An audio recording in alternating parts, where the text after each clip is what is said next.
First, how about that heartbreaker last week? It was a tough battle in Baltimore. Rams pushed it to overtime. And then the Ravens would plow through the Rams special teams for the win. Here's the kick. High, wobbly, viral. Into the lights that comes down in the rain at the 25. Wallace to his left. Wallace to the 30. Hit there, spins off one. Gets up the sideline to the 40. He's at the 50. Into Rams territory. Stumbling on his feet. 30, 20, 10. Ball game. 75 yards with a leap into the end zone to turn out the lights in overtime. Rams are 6-7. Back at home, beginning the first of 3 games they must win to keep the playoff hopes alive. And it starts with the 4-9 Washington Commanders. 2 hours away from kickoff at the Palace in Inglewood. Rams Commanders Week 15, NFL Sunday. And we count you down to kickoff right now. Hi, this is Coach Sean McVay. Whose house? Rams house. The Corona Extra Rams countdown to kickoff. Hi, this is Matthew Stafford of your Los Angeles Rams, the home of Rams football, 710 ESPN. Corona Extra. Find the fine life. Live la vida más fina. Now inside SoFi Stadium with one of the fiercest linebackers to ever play the game, Kirk Morrison. Here is your host, Travis Rogers. It was a heartbreaker last week, Kirk, but everything that the Rams want to get accomplished is right here in front of them. SoFi Stadium today, the Washington Commanders coming in, and I'm going to start right here. I'm going to start with this. Tell me if I'm out of my mind here. Where are we starting? What did we just finish up in the NBA? We just finished up the in-season tournament, right? Yes. The Lakers were your in-season tournament champions. Correct. The Rams need to win their little mini in-season tournament starting today. You need to beat Washington. You need to beat New Orleans. You need to beat the New York Giants. If you win that little IST in the NFL, you're very likely going to the playoffs. Am I nuts? You're not nuts. I like that idea, too. And I have an even better idea. Let's even take it a step further. Do they get to hang a little banner next to the 2 banners that hang up next to us over to my left over here? I see that. The 1999 Rams Super Bowl and the 2021 Super Bowl Rams. Maybe like a banners. quilt instead of a banner, just something If they make the playoffs this year, if they do win this little small in-season December, January tournament, the Rams do. If they win, they deserve to get some recognition for putting their name in the playoffs this year because of the expectations of the team going into the season. Yeah, it's funny because, at the start of the season, you open up against Seattle, and Correct. It looks really good. And then you play San Francisco, and it looks pretty good. You don't win the game, but it looks pretty good. And then all of a sudden you have Philadelphia come in, and you're like, you know what, Rams are pretty good. And then all of a sudden it doesn't look very good for the better part of a month. You go into your bye, you come back, you kind of pull one out of your back pocket against the Seattle Seahawks, and then you get on a little bit of a groove. Is it just life in the NFL that you never are one thing for too long? We look at what Philadelphia is going through right now. We saw San Francisco lose 3 games in a row at one point this season. Right. Is that just this league that you're never going to be the same thing from week to week? Yeah, it is a week-to-week league, and each week you have to find ways to win a football game. That's honestly what it is. You can lose 2 in a row and be down on your luck, and then you win 1 football game, and guess what? It's good. Oh, we're right back. You're a great golfer, one of the best golfers at ESPN 710. Yes, indeed. But for myself, who is a scratch golfer here and there, when you do it the right way. When you hit that ball flush. Feel it. There's a feeling. When the guys who are home run hitters, when you hit that home, there's a feeling that you get, and you realize this is why I do it. And I think the Rams, for them, were trying to figure out who they were. The bye week really came at the right time for them. They go into the bye week. After the bye, they win 3 in a row. And they feel like, okay, this is who we are. This is who our identity is. Let's not change. Going into the season, we thought we were going to be one way. It was going to be Cam Akers. Yep. It was going to be Cooper Kupp. Yeah. It was going to be You think it was going to be Matthew Stafford. And then very quickly, things changed. Kyron Williams got hurt. You had to go get, Darrell Henderson and Royce Freeman. Then Puka Nacua emerges. The tight end position has been in flux. The offensive line has had some changes. And, by the way, you literally had a no-name defense outside of Aaron Donald. All of that has changed as the season has gone. People don't realize the regular season is only preparing you for a postseason. Right. That's what it is. People like, they went this and they're 4-8. Look, relax. Because as long as they make the playoffs, those records are out the window. They're 0-0. They're just 0-0. Their opponent. That's it. Yeah. So it's just been a lot over the last couple of weeks. But, man, unfortunate.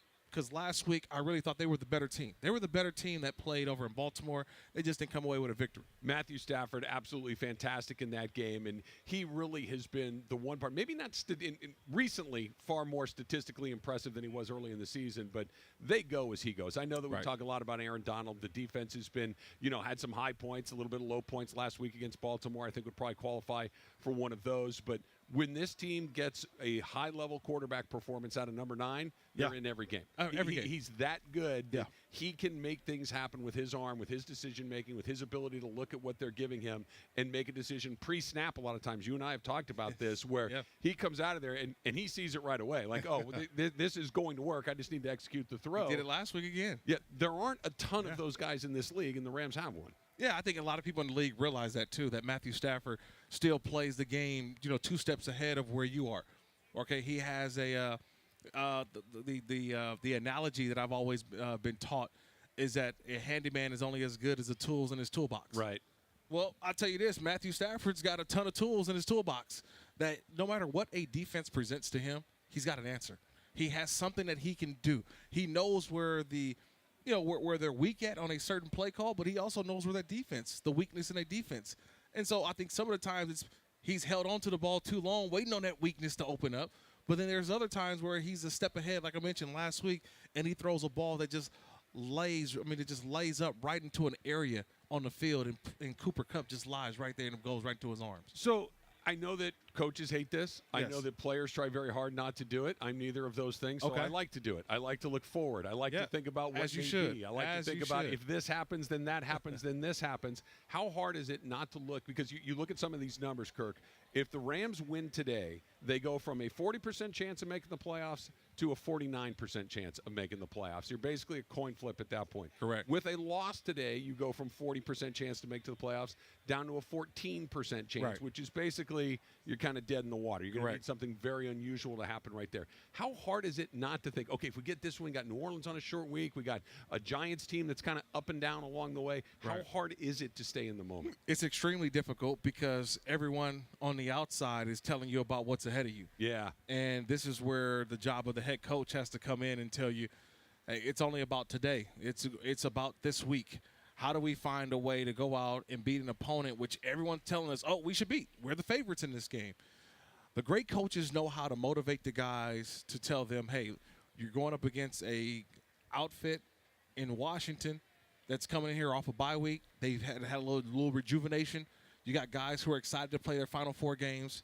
Sam Howell, don't look at the record or don't look at the times he's been sacked. Just know what his ability is. Yep. And if you let these guys get hot today, trust me, don't let it be you. Don't let that was one of the things that coaches would tell her, hey, don't let it be you. Don't let it be you game. Right. Like, because this is the game that they can go off and all of a sudden those highlights continue to run the rest of the season. Here's the one thing. So in 8 years of doing this with you, here's the one thing that I think has finally been pounded into my very thick brain.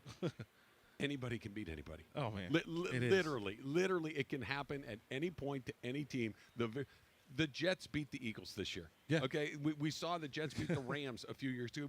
It could happen to anybody. Cardinals beat the Cowboys. Absolutely. We're beating the Chiefs right now. Yes. There you go. And so you have a team in Washington that's coming up. Washington's given up 45 points in their last 2 games. Not combined. They've gave up 45 and 45. Right. You go back to 2 games before that, they've given up 29, 31, 45, 45. The proverbial, they've let go of the rope. Yeah. How important is it to jump on them and make sure that they don't pick it back up? Yeah, it's huge. But you remember, Ron Rivera would be calling plays, defensive coordinator. They let the defensive coordinator to start the season, my old head coach, Jack Del Rio. Sure. So he's gone. You've had some coaching moves and positions. You've had some guys who've been traded away. You've got some guys who've been injured. You have guys who are kind of stars in the making, been injured this year and are on IR. So they're trying to keep this thing together and just finish the season. This is one of those games today where I say this. The Rams cannot look at that team and expect them to come in here and lay down. Yeah. That's just not how it happens. We've seen too many of those NFC East opponents. They play hard. They'll play to the end.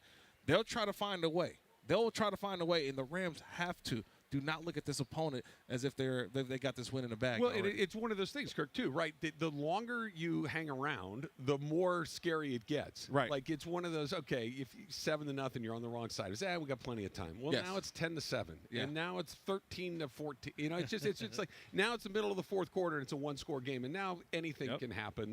This is one of these, get to Sam Howell, who's been sacked nearly 60 times this year. Get on the scoreboard. Give the ball to Kyron Williams. Throw it to all of the things that you need to have happen. Right. Let's do it in the first half. Let's really kind of make sure that the Rams take any. Hey, we got a shot at this. The last thing you want is coming out of that locker room in the second half, having watched anything. You know what? Hey, we came all this way. We're right here. Let's at least finish the deal and go win another game. Go win another game. That's what it really is all about. Honestly, too, you got to remember that last week they were still upset. They lost a football game that they should have won.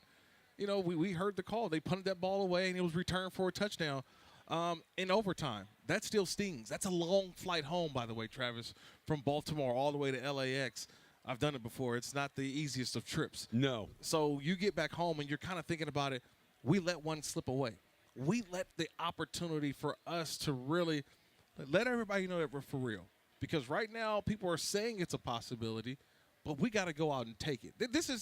The Rams are not going to back their way into the playoffs. No, they can't. They got to go earn it. They're still on the outside of the picture looking in. It's funny. I had a long drive coming in this morning, so I was listening to a lot of radio. I was listening to the NFL channel and all those things. I was listening to the Locked On Rams podcast. That's very good. I like that you listen to that. It's a very, very good podcast. You should definitely check that out. Everybody that was talking about the Rams and the Commanders was right. Hey, don't sleep on the Rams. Rams are hot. Rams are playing really good. Hey, the Rams are the team. And that's always one of those guys. Stop. Just let it happen. Just let's do it, because all of a sudden the team that, hey, you know, they're a lot better than their record. Right. That's the point where it's like, well, you are what your record says you are, right? And I don't need anybody out in front of their skis. Take care of business today, and then we got another one here 5 days from now. We're going to be talking about that. Yep. That's even a crazier part now, because you also, as much as we're talking about today, you have a game a couple days later. Yep. Right? And in a week-to-week league that I'll talk about, I saw the Raiders not score a point last Sunday. And then 5 days later, they score a franchise record 63 points. Unreal. This is just telling you, like, there's a lot that goes into today, but the focus has to be, number one, on how do you get a victory, and then you move on from there. You lick your wounds and move on. On the Road is driven by Subaru of Glendale, the #1 Subaru dealer in America. Find your next Subaru at Subaru of Glendale. Obviously, the Commanders are the team on the road today. If this goes a certain way, could this be the last game that Ron Rivera coaches for this team? No, I think that they finish up with Ron Rivera. I think that he's probably earned that as a head coach. I think that we all know what the situation looks like for them. They've already, fired enough guys. But then you look at Eric Bieniemy, who was their offensive coordinator. Would he take over as the interim coach? Remember, a brand new ownership group. Right. How do they want to go about this? I think that's the bigger part. Do they just say, hey, we're open for business now? Or is it a situation where you wait to the end of the season? Let's give them that option, right? Let's give them the option of deciding whether they want to move on or not. And the only way you do that is by winning that game. Kickoff coming up at 1 o'clock. The man who will be on the call, JB Long, he joins us next on the Corona Extra Rams Countdown to Kickoff on 710 ESPN.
Looking left now, middle pressure. He steps up. He throws right side, end zone. Caught! Caught back right pylon. DeMarcus Robinson with the go-ahead score. Matthew Stafford playing like an ellipsis. Dot after dot after dot. Touchdown, L.A. Today is the first of 3 must-wins for the Rams to stay in the hunt. Rams Commanders from SoFi, Week 15. We count you down to kickoff right now. Rams football. Corona Extra. Find the fine life. Live la vida más fina. Once again, back to Travis Rogers and Kirk Morrison.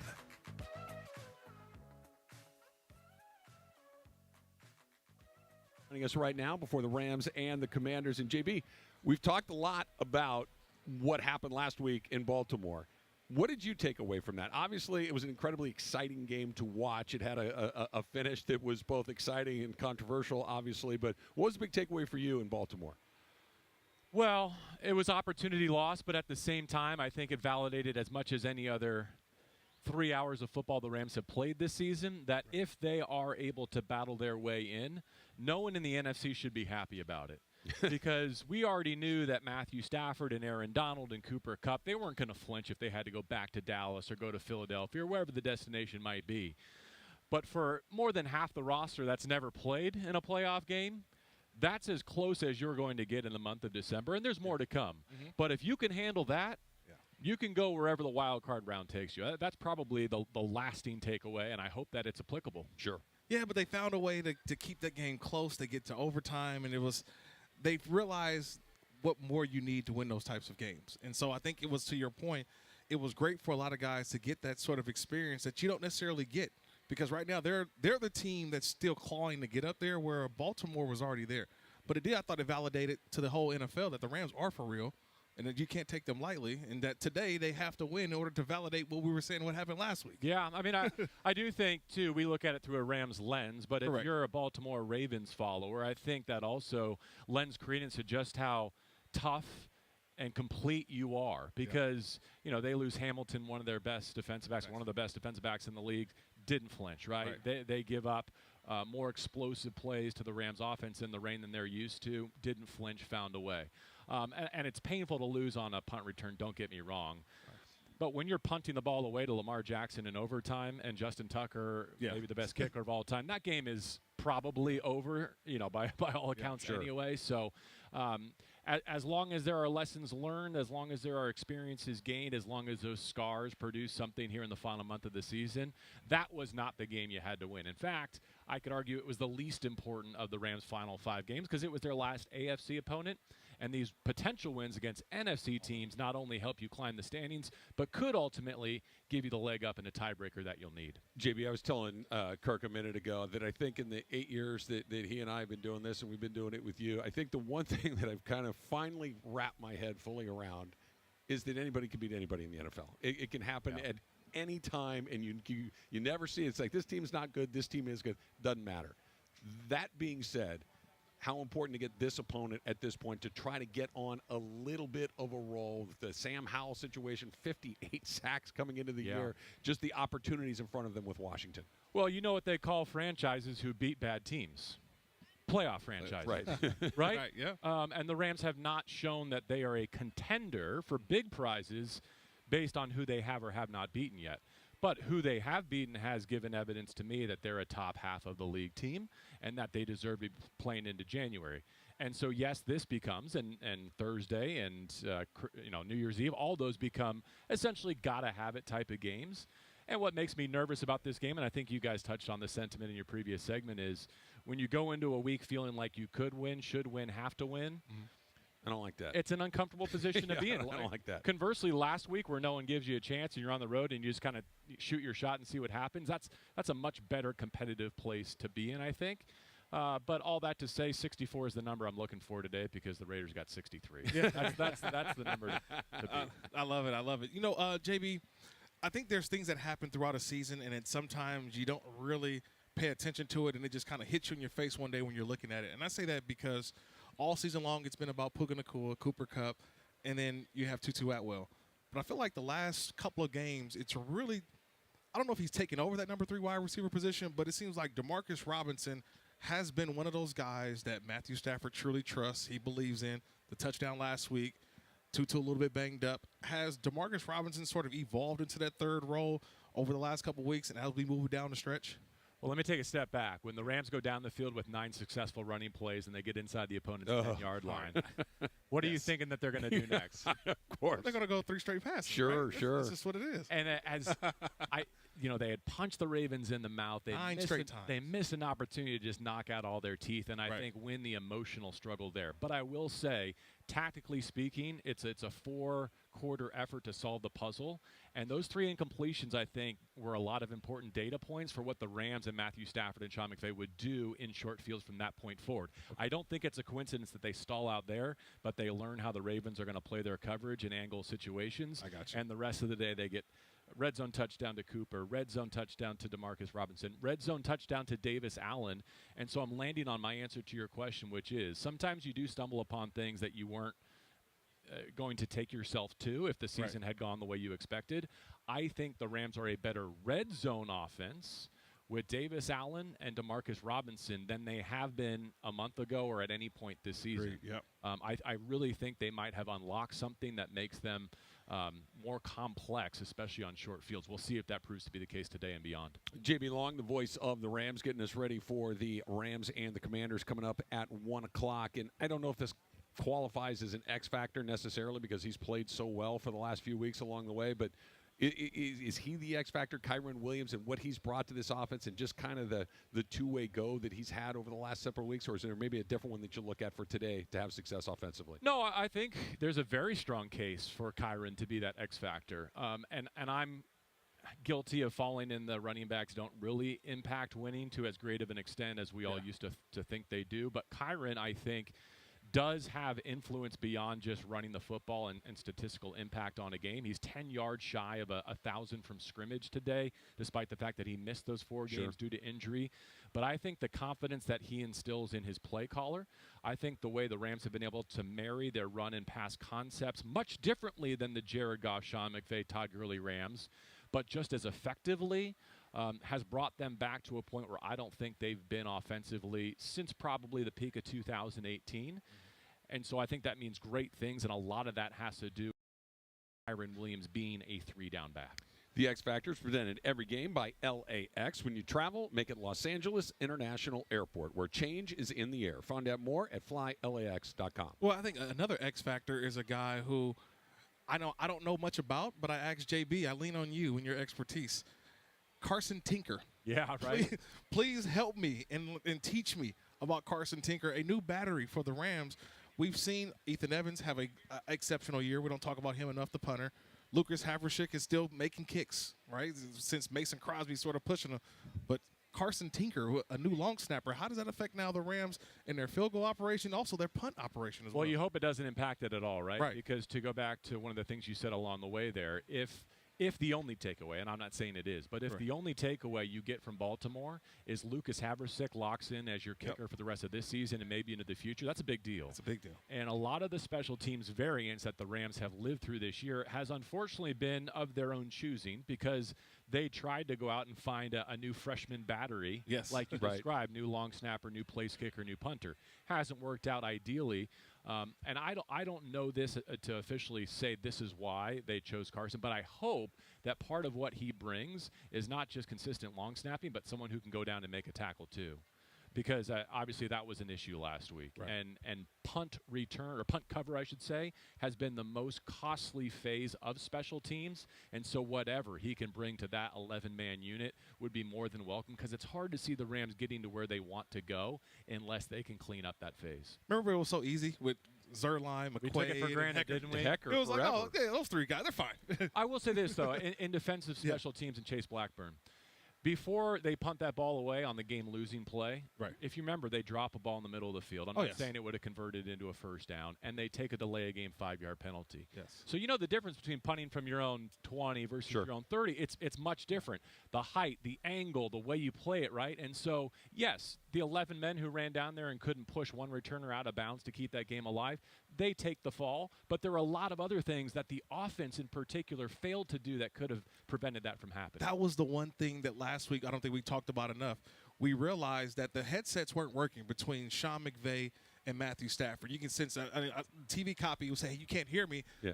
He's only talking to the guy out there on the field. And I thought that was a time where Matthew Stafford been in this league long enough, 15 years, where he just looks over there. I got you. You know what I mean? Yeah. And he did that a couple of times in that game. He checked the 4 verts and got Davis Allen down the seam. There were a couple of nice instances of that. But my key today is actually communication. Okay. Because there was that breakdown, and then defensively, especially in the secondary, passing guys off. You give up 3 explosive passing touchdowns to Lamar Jackson. It's a nice bounce-back opportunity against a pass-happy offense in Washington today. JB, you just mentioned his name, Davis Allen. We Tyler Higbee looked like he came alive, had a touchdown a couple of weeks ago, and it looked like he was finally kind of starting to look a little bit like the guy we've seen previously, obviously dinged up a little bit. What did Davis Allen bring to this offense? It feels like Matthew Stafford is comfortable with him. It feels like they're comfortable targeting him in the offense. I mean, that was something. To go to him in the red zone, to go to him down the seam in a gotta-have-it situation in the rain, he might be the Rams' best pass-catching tight end at this point. I love Tyler Higbee. It's important to have him healthy because of what he does in both phases, and it's really, really hard as a rookie tight end to impact winning in this league. I think other than quarterback, it might be the most difficult rookie position in the National Football League, especially with what this offense demands of that position. But again, to have someone fresh with soft hands who's willing to, go down the seam and go vertical and fight for a red zone touchdown through a face mask. Like, those are all positive indicators for him and for this Rams offense, because let's face it, Tyler Higbee has gone through the shredder now for many seasons, and he has not been 100%, and you felt that in his performance. But hopefully his best is on display here today. Well, they're 1-1 on going against these teams this year, but is this considered a Carson Wentz revenge game? Because the Rams are 1-1 in his former teams. Indianapolis. They got to make it 2-1 today with the win over Washington, and they've defeated 2 of the 3 teams that Carson Wentz has played for. It's interesting. Over the course of the week, I go and study the opponent, especially the opposing skill players, like the Jahan Dotsons, the Terry McLaurins, or whatever. And a lot of their tape, I'm seeing like a number 11 in Burgundy throwing these touchdowns. I'm like, that guy looks like an NFL quarterback to me. Now, you kind of self-select with all the highlights, right? And he certainly looks the part. But here's hoping we see Carson Wentz today in a good way, in a handoff situation, in a victory formation situation. I'm not saying he needs to earn a game ball, but if he gets on the field in the fourth quarter for the right reasons, hopefully that means the Rams have done their part. One more quick one before we let you go, JB. We're talking with JB Long, the voice of the Rams. How many sacks the Rams put on the box score today? Man, did you see Aaron Donald pop up on the revised injury report yesterday? And it sounds like he's good to go and he's going to play. But my heart skipped a beat. Yeah, for sure. Yesterday I was doing a basketball game when I saw that. Like, what happened? I'm like, was he just so anxious to get to the Commanders and walk through that he tweaked a groin, just anticipating and salivating what's to come today?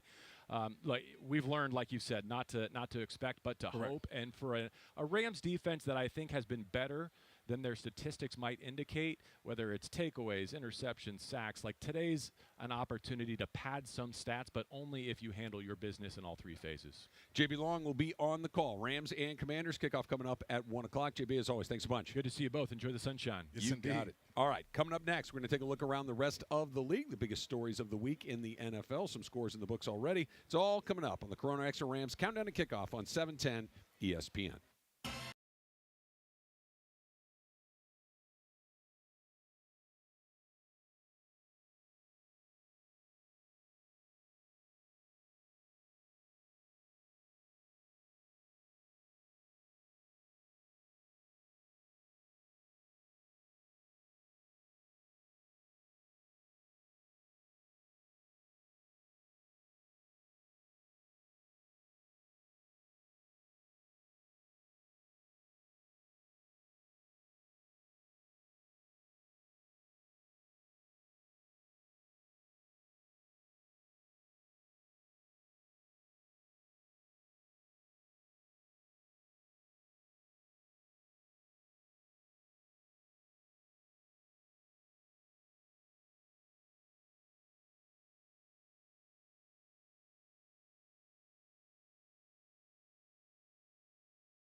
back to Travis Rogers and Kirk Morrison.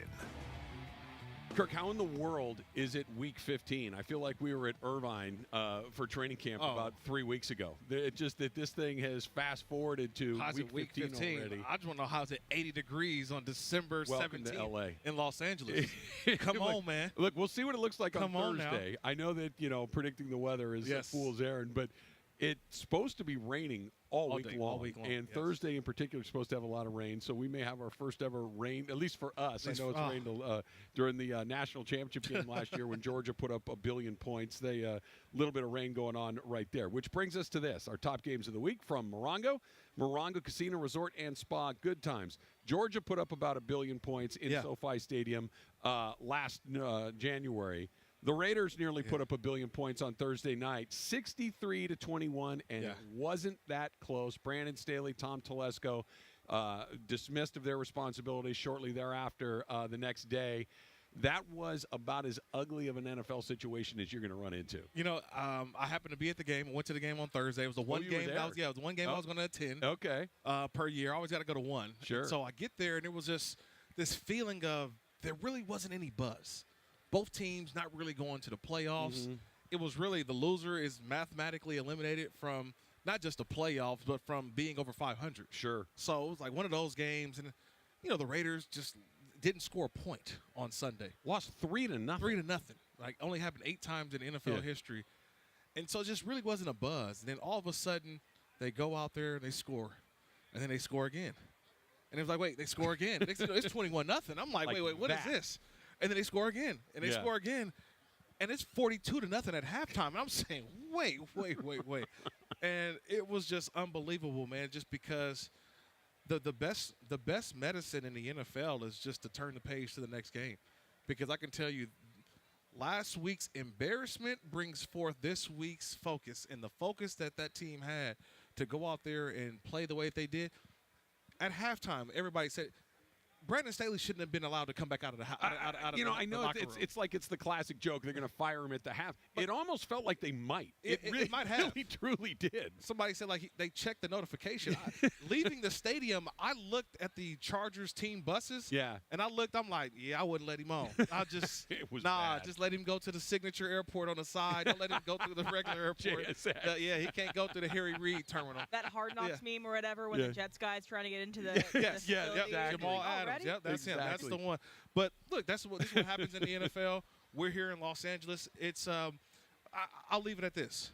Before the season, if we said which team had the opportunity to make the playoffs, really make possibly even a conference championship. Yeah. It was the Chargers. Of course.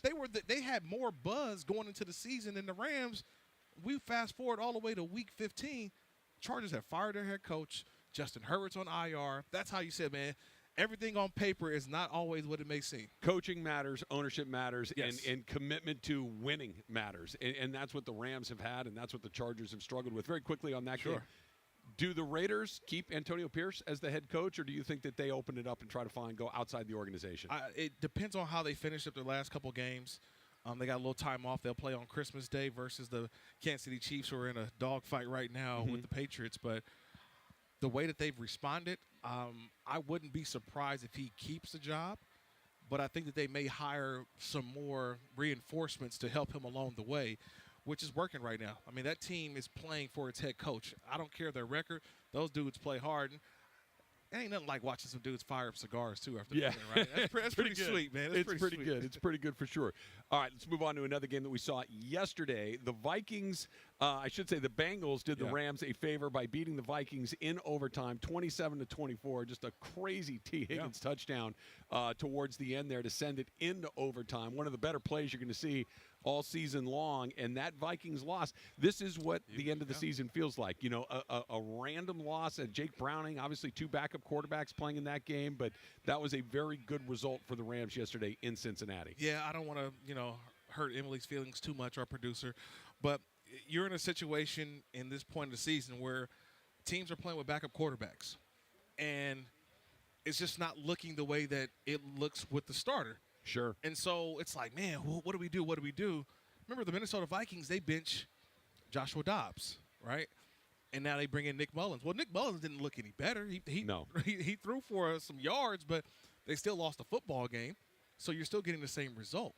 That's the difficult part where the Minnesota Vikings felt like, hey, this is an opportunity for us to win, and it doesn't look well. And you look on the opposite side, Joe Burrow's down, but yet the Cincinnati Bengals have still continued to roll. Jake Browning's making himself some money, isn't he? Absolutely. And this is a part of where – I'm sorry, Kirk. I don't mean to cut you off. Go ahead. Are there a lot of those guys? And look, a ton of those guys. He's played about a month of really good football. Correct. And it's just one of those, we saw him play a little bit before. It's like, it doesn't look. And then it's like a little bit of reps, a little bit of time, a little bit more comfort, and just a little bit more experience. And it's like, Jake Browning's a good football player, and he looks like a good football player. They're winning games. That team is very much in a playoff spot, or at least a playoff contention. And it's just like, Are there multiple guys that can play in this league at that position that just never get a chance because they're standing behind Joe Burrow, they're standing behind Matthew Stafford, they're standing behind somebody like that? I think you said it already. That's the point that I wanted to make as well. This is not enough reps. Yeah. It's not enough reps. Every time you go to practice, you're repping your one offense against what you're going to do for the following week. How often do you get a chance to have the backup quarterback in and take those reads? That's why the backup quarterback is you don't know if you have one until you play him. Like, you don't know what you have. And think about it. The Rams didn't know what they had in a backup quarterback. They put Brett Rippon in, and you said, wait, hold on, time out. Whoa. No. No, he's got to go. Carson Wentz, come on over. Do NFL teams need to approach practice differently then? To just, again, we see this year in the NFL, so many quarterbacks have gone down. Should backup quarterbacks get more one rep? See, now you get into the legalities of the National Football League, Emily. Because now, remember, practice can only be a certain length of time. I was talking to some some alumni guys on Thursday at the game with the Raiders, and talking to Jim Plunkett and some of these guys. If we play today, man, we play forever, right? Because practice time is mandated. You can only be practice this amount of time. You can only be in pads, I believe, 6 times the whole year now. So you don't get those same kind of reps. You don't, as you were in yesteryear, when think about the backup quarterback was actually pretty good. You had 2 studs at quarterback. Now you don't have that because you don't have the reps to go out there and progress those guys. Steve Young backed up Joe Montana. Come on, man. Come on, be real. Like, Aaron Rodgers backed up. Think about like some Steve DeBerg, right? Right. Bernie Kosar. Steve DeBerg played in the NFL for like 438 years. Then he Testaverde. Was out there like 40 years old. Like, those are the quarterbacks that you had as backups. You don't have that situation. But the backups now of the Minshew's, I don't know, he's one of the best of the bunch. He's a great backup. Yeah. Fitzpatrick Tyson, used to be great. Bagent. Think about it now. Bagent. Mason Rudolph got his opportunity, right? He's the third guy. And then now you're pulling guys off the street. We talked about Carson Wentz with the Rams. Joe Flacco's right now. He got him. He's on the couch. Next thing you know, they're like, hey, come on, jump in this playoff race with us. Like, oh, cool, I'll do that. You can sling it. And they'll find a place for you to do it. Let's move on to another game right here. The Kansas City Chiefs with a 14-10 lead over a New England Patriots team that's, quite frankly, one of the worst teams in the league, just 3-10 record. Chiefs on the road in Foxborough for that one.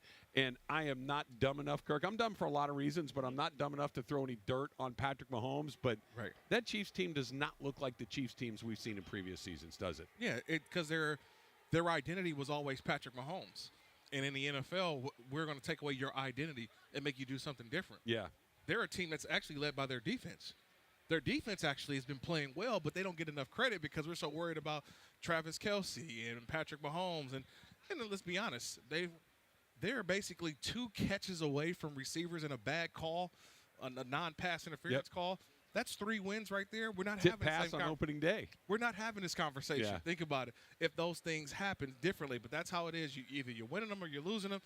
I still look at this team as a good defensive team that's still fighting their way offensively. So another game that impacts the Rams very directly is taking place in Green Bay right now. The Buccaneers have a 13-10 lead over the Packers. That is a pair of 6 and 7 teams. The Bucs currently on top of the NFC South. The Packers are the 7th seed in the NFC playoff picture. They get that last wild card spot.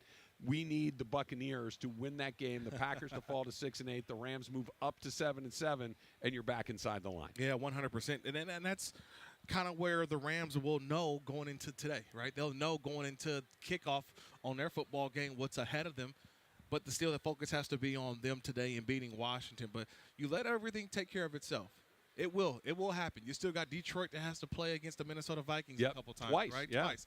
So there are things that are going to happen. If you're so focused on what's going on over there, this team played, no, The only time you focus on that is after your game is over with. That's the only time that you talk about it. Other than a complete lack of athletic ability, I think that was the thing that was keeping me out of being a professional athlete more than anything, is my inability to stay on point. My inability to just actually sit there and say, okay, I'm going to do this today. Because I do the thing in front of me for about 4 minutes, and then I want to go do that over there. I want to go do this over here. I can't stop. That you guys, when I say you guys, it's like professional athletes. It's one of these, no, I'm not doing this. Yeah, but what's going on? I don't care about that. I need to do this. I don't know how you guys do that. Yeah, but that's just how it is. But think about it. We're Baker Mayfield fans again. So it's like, you're extension of your old teammate. We need Baker Mayfield, the Buccaneers, to take care of the Packers. I don't know if it's just that he came through here and competed at a high level for the Rams and just brought a level of want and competitiveness to the Rams. I like Baker Mayfield. There's just something about that guy that I root for him. I can't put my finger on why, but I find myself rooting for Baker Mayfield, especially today. Well, I think he's matured. Yeah. And having seen him hit rock bottom, Travis, I think that's being cut from Carolina last year, that was rock bottom for him. Yeah, that's Carolina's not having a particularly strong season. All right, Super Bowl champion DeMarco Far, he joined us right here. That's coming up next on the Corona Extra Rams Countdown to Kickoff on 710 ESPN.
Rams and the Commanders from SoFi Stadium. Kickoff coming up just at 1 o'clock. Joining us right now, of course, is the Super Bowl champion, DeMarco Far. And DeMarco, if I would have told you that we're in the middle of December, week 15, and the Rams not only were kind of in the playoff race, but right smack in the middle of the playoff race, would you have believed me if I told you that a couple of months ago? Yeah, you guys would have called me crazy, though. Yeah. But, yeah, I mean, really. I mean, when you think about how this season started, and you're going to have Cooper Kupp, you're going to have Matthew Stafford, you're going to have Aaron Donald, and a sprinkling of other good veterans, surrounded by a bunch of young guys, right? So that's going to be the plan.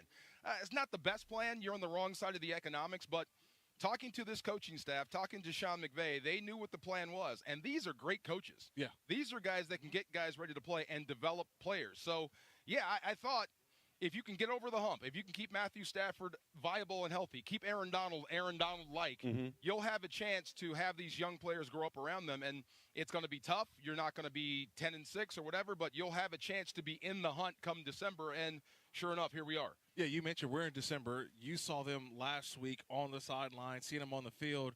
What did last week's game, even in a loss, and I'm not here for the moral victory, but what did it tell you? What did you learn from the team last week? Okay, so 2023 has been one great big fish story. You've heard these, right? The one that got away. Right, so when you think about San Francisco, you had them on the ropes, could knock them out, they beat you. Yep. Philadelphia went out of here having more respect for you than they had coming in, but they got the win. You let Cincinnati get away. You let Pittsburgh get away. You had Baltimore on the hook, and you let them get away, to quote Denny Green. So this football team here, this fish you got on the hook, the Commanders, this is the one you got to bring home to dinner. You can't lose these games here. But what I did learn was these guys have grown up. Watching Byron Young, watching his eyes going from Indianapolis, facing – what was it, AR-15, Richardson. Anthony Richardson. And he's got the big eyes like, man, I don't know what's going on. I'm learning how to play in the NFL. And then watching him versus Lamar, he is calm. He's a pro. I know what to do. I know how to handle this. Yeah. I know exactly how to play this guy. So you go from playing one of the best mobile quarterbacks in the league, and you do a great job against him. Sam Howell should be going down hard today. I mean, this is not the same guy. He's been sacked 58 times this season. He's going to break that record, the Carr record. So, look, I've seen guys grow up. I've seen Steve Avila go from a wide-eyed rookie to a pro, a guy that's probably going to get some Pro Bowl consideration at some point. So all these young guys have grown up and become pros right before your eyes. So now you've gotten over that hump. Now it's just about getting better and better and better. So when you think about it like that, when you think about where they start to where they are right now, and we'll see ultimately where it finishes, and like Kirk said a minute ago, there's no moral victories in the NFL. You either win or you lose. You make the playoffs or you don't. With all of that in mind, Sean McVay, from the moment he's come in, has had a team that was on the precipice of contending for a championship. Really, from kind of the moment he got here, we're like, wow, this is a really good team. Goes to the Super Bowl, just misses. Goes back to the Super Bowl and wins. This was the first time coming into a year where it's like, I don't know what this team's going to be. Yeah. Like, we'll see. It wasn't all pro, all over the field.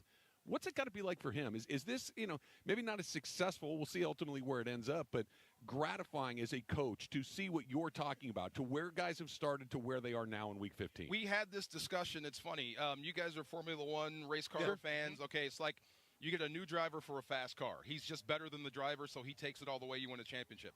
Now you're going to have to build the car from scratch. Now you're going to have to coach your butt off. You're going to have to start from day one with young guys and get them ready to play. But he was up to the challenge. Remember all of the season last season, we were talking about, is Sean McVay even coming back? Going to TV. He was about to be done. So he was fried. So he went away. He came back. He re-energized, and he loves what he's doing. I think he loves this season more than any other because you're starting from the ground up, and you have to build this thing into a winner. And here you are, like you said, in the hunt for a playoff spot. The only thing is that now the expectation is that this team can get to the playoffs because we've seen how they played of recent. But then I also look around the National Football League, and I'm seeing the teams that are not supposed to win are now winning. Crazy. It's crazy every single week. So I'll look at the Rams, and I say, well, there's an opportunity for Washington to actually win this game.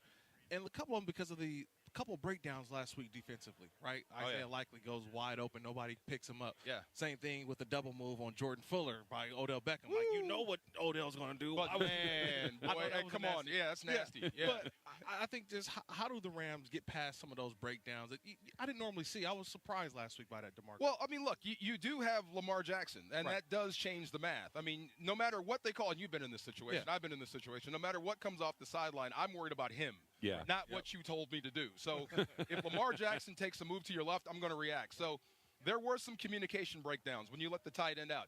And there were some great plays that they ran against you. I mean, some stuff that were, how do you call that, key beaters. Yeah. Stuff they've never done before that just beats the defense. So Raheem Morris said this at halftime. I thought it was very interesting. He said, look, we've given up 2 explosive plays. Correct. One is on me, and one is on you guys. And that's the truth. So one was a bad call. Yes. One was you guys just messed up. And then let's solidify and come back and play the football game. And they did. They did a fantastic job, but just couldn't make the plays they needed to make offensively and overtime to keep the football. Look, when you punted it back to Baltimore, We all said the same thing. That's game. The game was over. Yeah, regardless of what happened. They got a $7 million kicker over there. Right. You're not going to. So that was your opportunity, and you missed. But defensively speaking, that's the problems there. Yeah. DeMarco Far, the Super Bowl champ, getting us ready for the Commanders and the Rams kickoff coming up at 1 o'clock. You mentioned, Lamar Jackson's over there. I'm worried about that guy. Washington does not have one of those guys. With all due respect to Sam Howell, he's done a good job with what he's been given. But like we talked about a second ago, he's been sacked nearly 60 times this season. What could it look like today, assuming Aaron Donald plays, assuming Byron Young has a day, Kobe Turner, Michael Hoyt? Like, what could we see them do to Sam Howell today? I keep forgetting his name. What was the guy? We talked to him at training camp, and he was standing there when I was bashing him. He was a quarterback that played in Buffalo, SC quarterback, good-looking dude. SC quarterback played in Buffalo. Yeah, I forget his name. Rob Johnson. Okay. Remember in training camp, I was bashing on him, and you're right. He was standing right there, and you brought him on the air. I'm like, oh my God, this is terrible. I was bashing him. I didn't know he was there, and you brought him on the air. I'm like, oh my God, this is terrible. But Sam Howell runs himself into sacks. He's a great scrambler. He's a guy that can really make you pay for mistakes in pass rush. But I would say pin your ears back and go. Whatever he gets on the ground scrambling, I'll live with. He's not going to kill you like Lamar Jackson. But get wide. Aaron Donald be Aaron. Get wide. Get after the passer. Force him to throw the football before he wants to. He'll throw it to you. 3 straight weeks, he's thrown a pick 6. This is your opportunity defensively to really go after this guy today. DeMarco, I don't know how many times you've been in a situation. I've been in a situation a lot as a player. At 4-9, coming off of a bye week, kind of already knowing what's going to happen with our coaching staff, a lot of players around, the first half is the most important half. No doubt. Because if we're in it, we're going to play all the way through. Now, we're down 2 or 3 scores. I'm all about myself. The game can get out of whack real quickly. The Rams, this may be one of the most important halves of the season because they cannot let Washington. If Washington's 2 minutes. Fight you all the way through. I 100% agree. They're in a weird spot, the Commanders are, because, look, wins aren't the most important thing. About draft position. And once you get behind, individual achievement will outpace team success, and you'll start playing for yourself. Look at what the Chargers just did or did not do. Something happened? Absolutely. Right. There's a rule in the National Football League. I don't know if you know this. I'm sure you do. When you have a chance to get a coach fired, you bury him. Right. Absolutely buried it. Yep. Remember how Fisher left here? Yeah. Right. Yeah, he got buried by Atlanta, and then they had to make the move. So you can actually – this could be Ron Rivera's last day if you play that good first half of football. DeMarco, very quickly, joining us right now. DeMarco's Breakdown was brought to you by Coors Light, keeping Southern California chill all season long. With that in mind, Washington's given up 45 points in their last 2 games, 45 each, 90 points in the last 2 weeks. What's it like in the locker room when everybody's like, yeah, man, we're done? What's the vibe in that room like? Football is painful, man. I mean, it is. It's a painful sport. You got to go through a lot just to get out there, but we love doing it. But I'll tell you, 1 minute. Nothing worse than when you lose faith in your fearless leader. When his team meeting, that last 25 minutes is 24 minutes of just blah, blah, blah, blah, blah. Yeah, I mean, and look, it is what it is. And when you get outside the room, when you go out into your community, and people are saying, you know what, I don't want you guys to win. I want the draft position. Yep. That filters into how you play. It really is. So you saw what happens when a team quits on a coach. You get blown out. You give up 63 points. If you take it to Washington the same way, I'm not saying they'll fold, but it may be easier to beat them in the second half. Well, like that snowball starts going, like you said, on Thursday night with the Chargers. It's almost impossible to stop it, and it would be a good day. It's 80 degrees today, but today would be a good day for a snowball heading to Washington. Players, look, coaches have all the power, except when you have situations like this. Look, I'm going to be here. 10 seconds. You're not, Coach. You're not. Good luck. Yeah. DeMarco Far will be on the call alongside 5 up and on. Long Rams and Commanders coming up at 1 o'clock. Thanks, DeMarco. You got it, guys.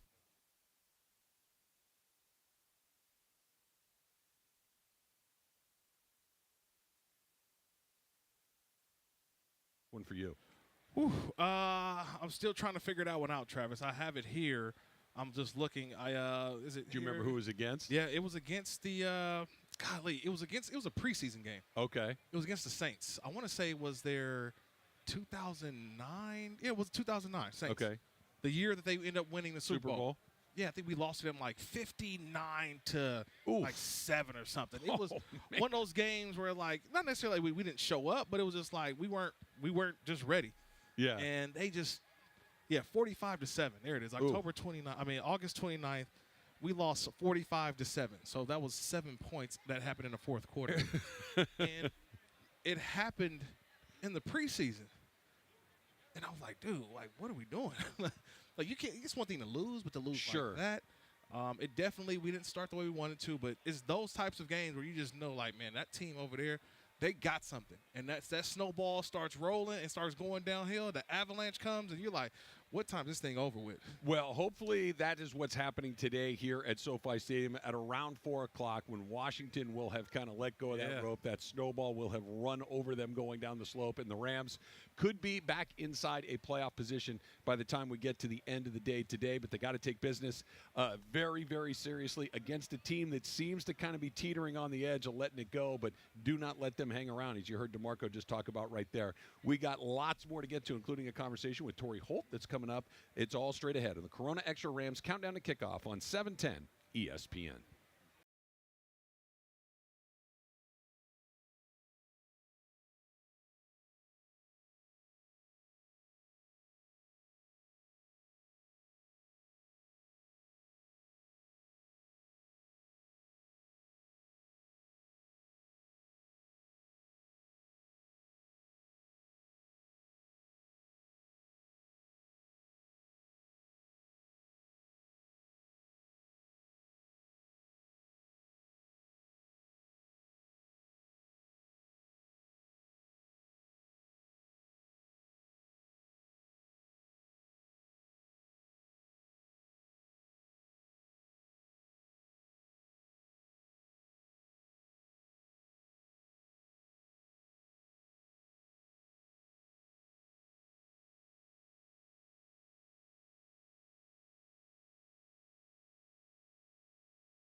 Back at home, beginning the first of 3 games they must win to keep the playoff hopes alive. And it starts with the 4-9 Washington Commanders. 1 hour until kickoff at the Palace in Inglewood. Rams Commanders Week 15, NFL Sunday. And we count you down to kickoff right now. Hi, this is Coach Sean McVay. Whose house?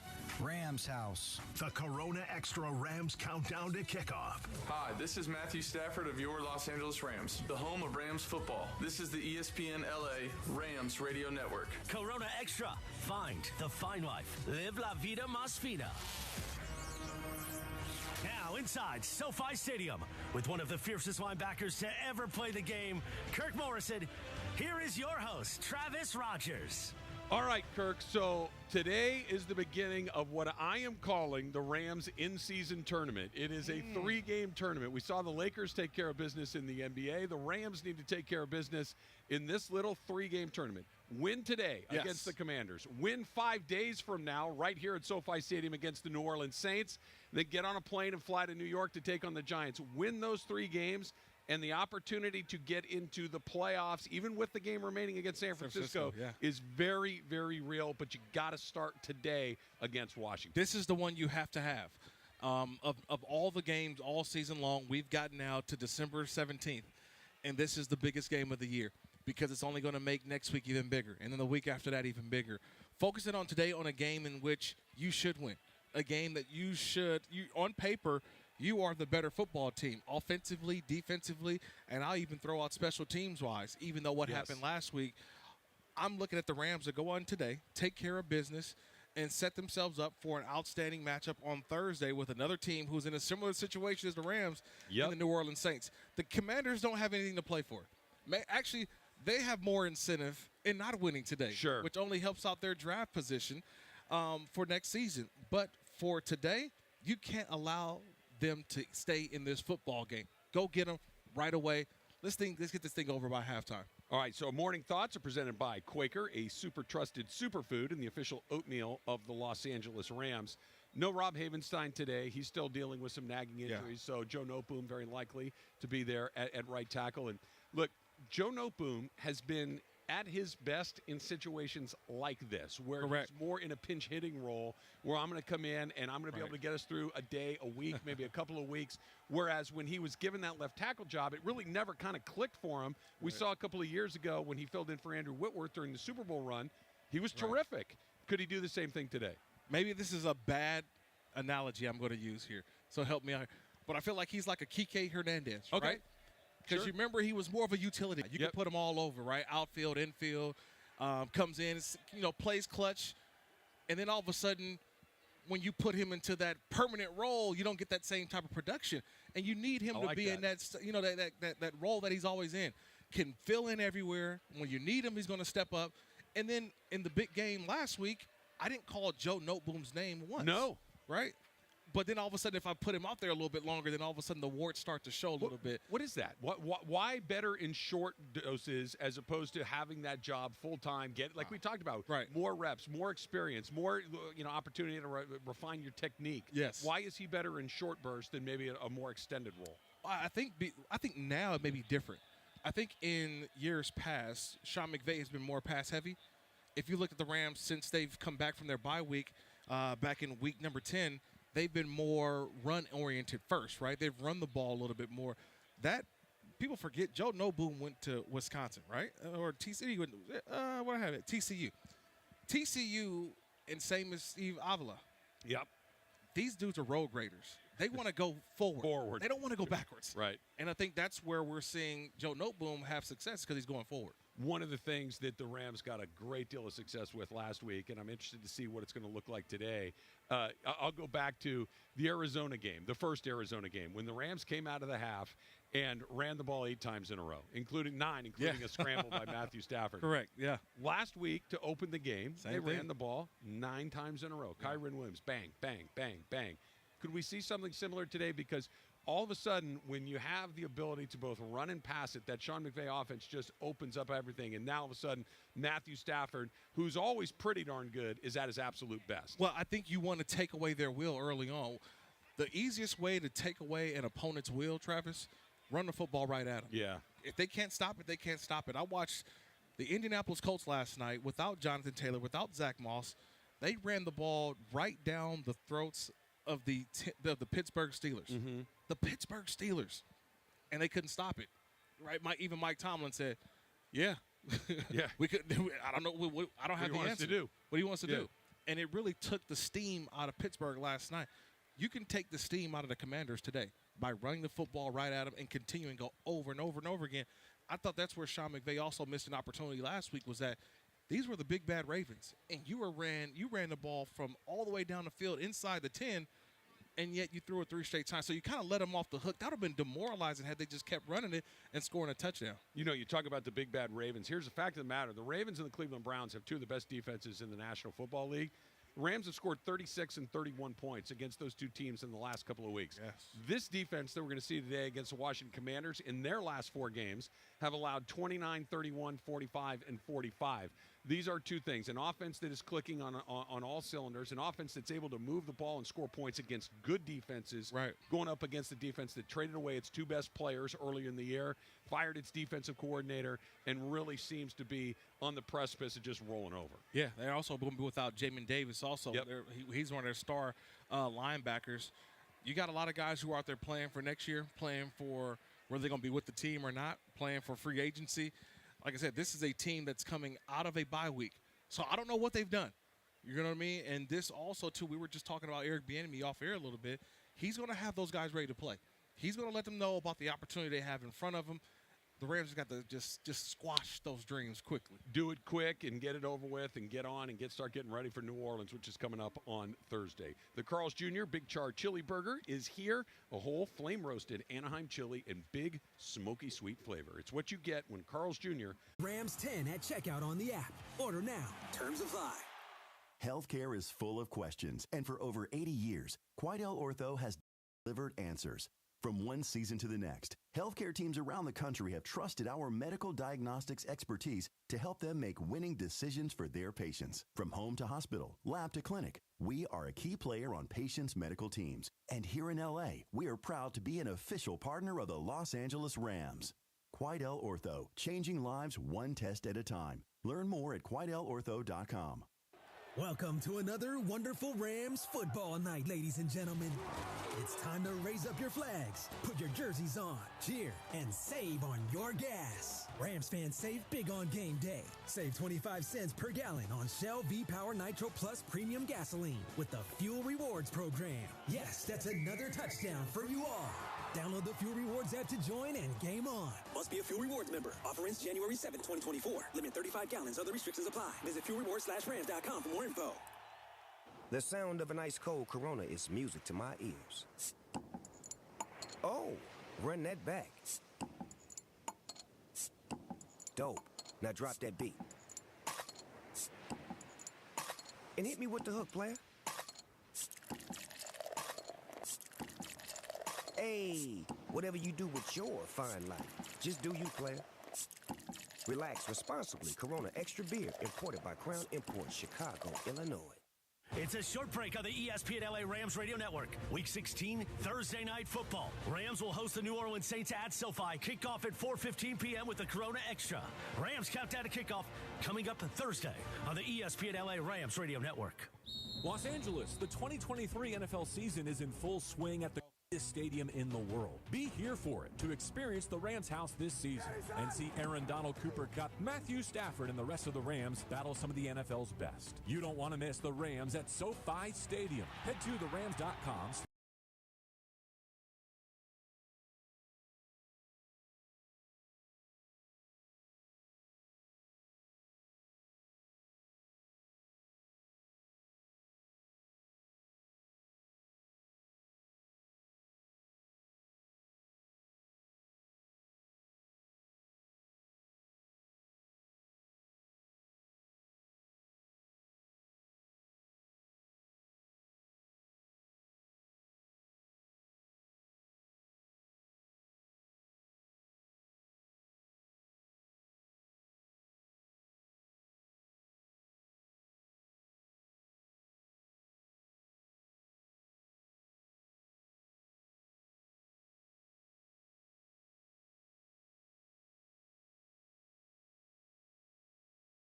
Rams back home to battle on your home of Rams football.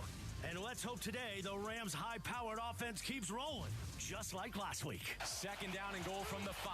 Has a snap, helmet high, looking left now, middle pressure. He steps up, he throws right side, end zone, caught! Caught back right pylon! DeMarcus Robinson with the go-ahead score! Matthew Stafford playing like an ellipsis. Dot after dot after dot. Touchdown, L.A. Today is the first of 3 must-wins for the Rams to stay in the hunt. Rams Commanders from SoFi, Week 15. We count you down to kickoff right now. Rams football. Corona Extra. Find the fine life. Live la vida más fina. Once again, back to Travis Rogers and Kirk Morrison. You heard a big Rams touchdown right there, and famous star picks at Carl's Jr. are happening right now. Download the Carl's Jr. app and join My Rewards today. Feed your happy. So that was the Demarcus Robinson touchdown that we just heard a second ago. Yes, sir. We've seen Puka be Puka all season long. Correct. It's been a revelation. He's over 1,000 yards. He's not just one of the best rookie wide receivers this year. He's one of the best wide receivers in football, full stop, so far this season. But it does look like Cooper Kupp is starting to look a little bit like Cooper Kupp again. We had a couple of weeks where it looked like he just wasn't himself. Right. He was, there were some miscommunications. He didn't look to have quite that crispness that he typically has. Is it just a matter of getting back on the field and getting those reps that we've talked about? Is he healthier? He looks like a slightly different person, a different player over the last couple of weeks. I think when it comes to this Rams offense, it's going to be a week-to-week situation with them. And I say that because teams defensively, you have to figure out how are they going to defend the Rams. And I thought JB talked about it a little bit earlier. It takes about a series or two before you really realize what the defense is going to do against the Rams offense. Are they going to double Puka? Are they going to double, Cooper Kupp? Mm-hmm. Does that now leave opportunities for DeMarcus Robinson you just talked about, or Davis Allen, the tight end, who had an outstanding, first, I think extended playing time. It looked different, too. It did. Kirk just all of a sudden having a weapon at that position. We've seen Tyler Higbee have some big games. We've seen, a couple of touchdowns here and there. Yeah. But it's never been where he's just a regular part of kind of what it is, or at least not week after week. Davis Allen feels like a little bit of a different type of wide receiver, receiving tight end, I should say. And I always say he's no longer a rookie. Yeah, right. He's a rookie on paper, but he's been in the league now over 3.5+ months now. It's things starting to slow down for him. He can see the game. And so I think that's the hard part is each week you don't know what the Rams offense is going to look like because you have to see what the defense is going to give you. Last week's offense was that, okay, they are going to now try to stop the run. That's what running the football did last week to start the game is because it got Cooper Kupp those one-on-one matchups, and we already know if you're going to put one-on-one with Cooper Kupp, just, cancel Christmas. No, he's going to do what he does. He's going to get open, and Matthew Stafford's going to find him, and they're going to move the ball, and that he's not just the guy. Correct. One of the guys has been totally different. And we'll talk about Kyren Williams coming up in just 1 second. Think you can predict the outcome of today's game? Play Rams Pick'em, presented by Pechanga Resort Casino, for the chance to win tickets to the NFL Championship game and more. Head to therams.com/pick'em to make your game predictions. Kyren Williams has brought an element to this team, Kirk, that just feels special, for lack of a better, that he's nearly over 1,000 yards on the season, despite the fact that he's missed a good chunk of it with that injury. Went on IR for a period of time. Okay. But it just feels like there's big playability. It feels like there's consistency, that they can give him the ball over and over again, that they're committed to running the ball with him in a way that maybe they weren't with Akers and Darrell Henderson and some other guys. And it just feels like this offense is far more multifaceted than it had been at any point earlier this season. Right. I think his injury had a lot to do with that, right? When he was banged up, he was out, the Rams were trying to figure out who we were. To be honest, again, I'll say it again, the Rams bye week came at the right time. Sure. Because they were able to find out who we were. What are we going to be? And they found it right after. You mentioned in those games since, they've scored over 30 points. How many times now? 3 straight games of 30 points or more, especially coming off of a victory over the Seattle Seahawks. Yep. So, yes, something has clicked, and it has been because of Kyren Williams, his ability to run the football between the tackles, but also turn a 5-yard check down into a 20-yard game, 15-yard game, keeps the chains moving. You mentioned that the Rams' bye came at the right time. The Commanders are coming off of their bye today. Yes. Like, you talk about a late season Week bye. 14. Week December 14 of 10th, bye. Yes. Oddly enough, this is the 4th time the Rams will have played somebody coming off of their bye this season. Correct. They're 0-3 in the previous 3. Pittsburgh coming off their bye, 1. Dallas coming off their bye, 1. Baltimore last week coming off their bye, 1. Does that give them a little bit of something, or are the Commanders in a place that's very different than those other 3 teams? Yeah, I think both. Okay, all of the above. I think the Commanders are in a little bit different place. Obviously, they're not playing for much. Those other teams are really in the middle of the season where they're still figuring things out. And, you think, like, okay, now they've had a week to prepare, so they come out and they feel a little bit better about themselves. I look at today's matchup is that the Rams are going to see some things they probably haven't seen in the first couple, breakdown games against the Commanders. They have to withstand that initial threat of the game or onslaught. And then once they get to halftime, okay, this is what it's going to be. But the Rams have to figure it out. That's what kind of scares me about today is a team coming off of a bye week. They're excited. They're happy. They're back to playing. And you got a lot of guys who have a lot of pride on that team. That's what Ron Rivera, he's going to preach a lot of pride to go out there and take care of business. Well, I mean, a bye week in week 14? Yes. I mean, that's I guess you'd want it kind of as close to the middle as you can. I guess there's never a bad time for it necessarily, but this is late in the season to get a bye. It is late. They had a mini bye. Remember the game that they lost to the Chicago Bears? Remember the Justin Fields get back game, right? They lost on a Thursday early in the season. That was the mini bye. And so then, they still had a chance to figure some things out. They didn't figure it out. And so now they went 13 straight weeks of playing football pretty much. And the Rams will actually have their mini bye. So that what kind of scares me the most is I don't want to see guys get banged up today knowing you got 5 days later, you got a game against the New Orleans Saints who actually are in the same position you're in trying to make the playoffs. All right, so we've been very positive so far. Very today, positive. Right? The Rams are playing good football. They've won 3 of their last 4. They've got an opponent that feels like the right opponent at the right time, well, understanding what that means. I'm going to just throw just a teeny tiny little bit of sand in the gears right here. Yeah, please. How worried are you about the Rams special teams? Because it just seems like this has been we saw what happened last week with punt return for a touchdown. We've seen them struggle to make kicks at different points in this season. Luke Haversick is still, the Rams kicker at this point. They brought in Mason Crosby. They subsequently released him. We started the season with Brett Maher. It just feels like this has not been a unit that has been firing on all cylinders. And when you get into this point of the season, a kick here or there, a coverage here or there, is this the soft spot of this Rams team at this point in the season? Yeah, I think it's the soft spot because we saw them lose a game last week on a punt return. The special teams unit has definitely been one that you keep an eye on. I don't say this is what makes or breaks this team. Haversick made his kick last week. Yeah, he did. 51, 52? Made his kick last week, Travis, to a point where this game was tied. And they got 2 overtime because of what Haversick was able to do. Now, they've got to do it for 4 quarters today. And that's the thing about it. Today could be one of those grimy games that comes down to that type of game.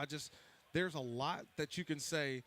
I would not be surprised if the Rams are in a close game heading into the 4th because that's just the way that the Commanders do it. Or the Rams can come out and truly blow them out in the first half, and we can kick our feet up and watch second half football where Carson Wentz goes out there and takes some snaps today. That's what I'm hoping for. But in today's NFL, you just don't. The way that the games, especially this early afternoon slate of games that are being played right now, everything is tight. Doesn't matter the record. Throw the records out. Everyone's hurt. Everyone's banged up. Just backup quarterbacks playing everywhere, Travis. That's the hard part for me to really say that the Rams can just go in and truly dominate this game. So far, the weekend is breaking the way that you need it to break for the Rams. The Bengals beat the Minnesota Vikings in overtime yesterday. That was one that the Rams are looking up at. The Vikings currently in the 6th spot in the NFC. And then you look at the Green Bay Packers, who are in the 7th spot in the NFC. They're down with about 12 minutes to go in the 4th quarter to Tampa, who's got a 27-17 lead. So, you need a little bit of help along the way, which it feels like they're going to get. Minnesota still has to play Detroit twice over the remaining 3 weeks of the season. The Rams just need to take care of their business, but you got to make sure that a game like today against a team that has had their quarterback sacked 58 times along the way, that you take care of business. Yeah, they should. And we're hoping. We're keeping our fingers crossed. But you know what? I feel a lot more confident knowing that Matthew Stafford's starting the game today. Helps a lot. You know what? I never really, you know what? They got Matthew Stafford. We've got to really appreciate what we're seeing from Matthew Stafford week in and week out. Absolutely. All right, Torry Holt, one of the legends of Rams football. He's going to join us next. It's all coming up on the Corona Extra Rams Countdown to Kickoff on the ESPN LA Rams Radio Network.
good, but no need for a trap game at SoFi. Week 15 NFL Sunday, Rams against Washington.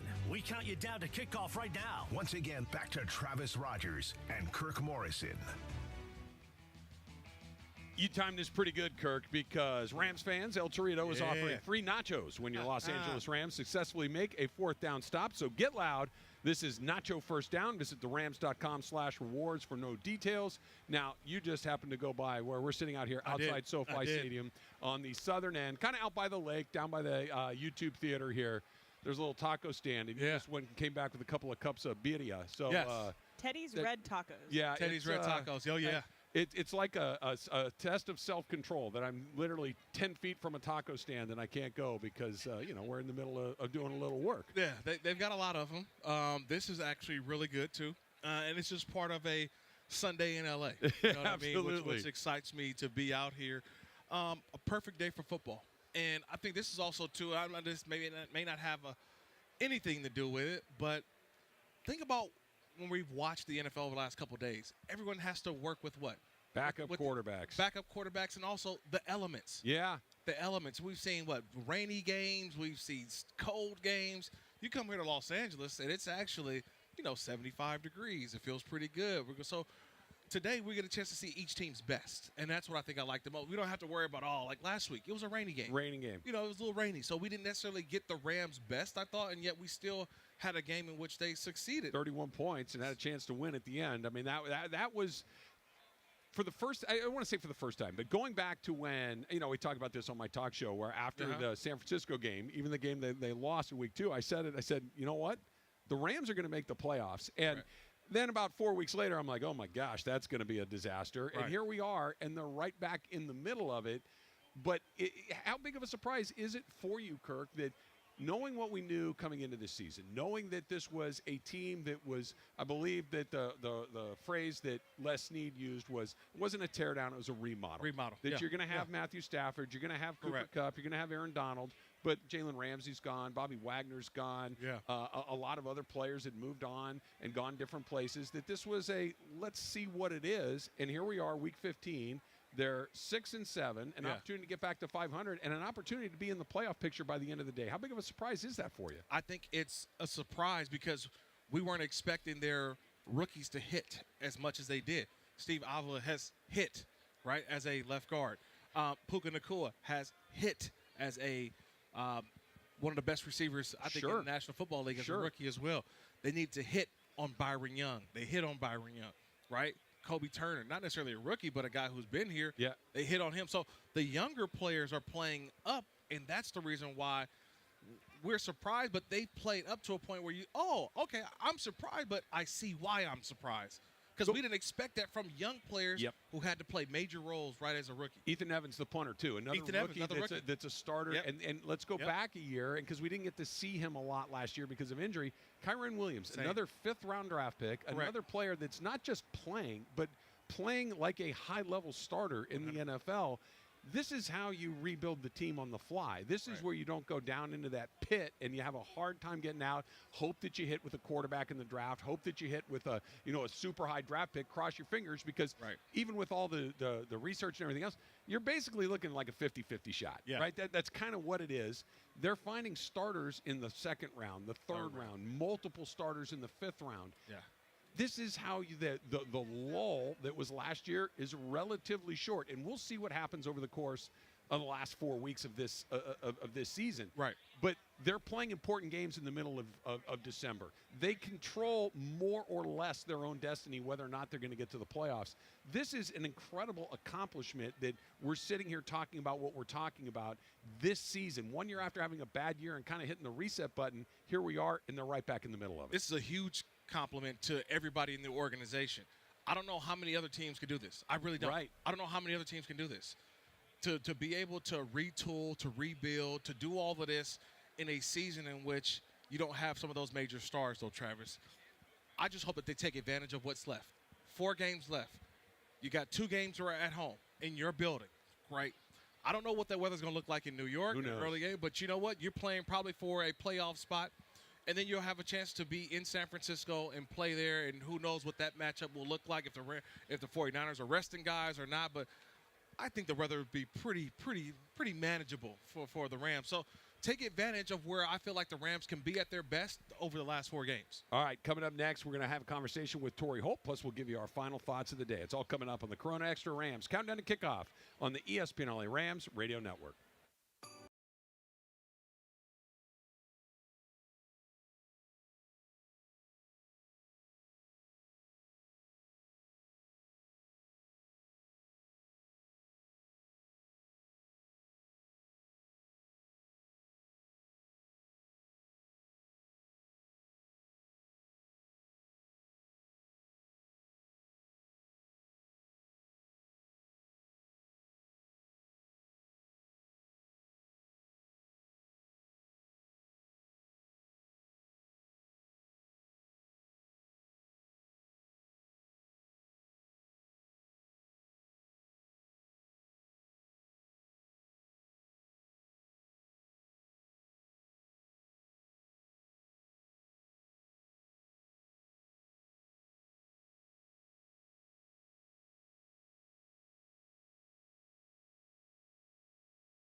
The kickoff. The home of Rams football. This is the ESPN LA Rams Radio Network.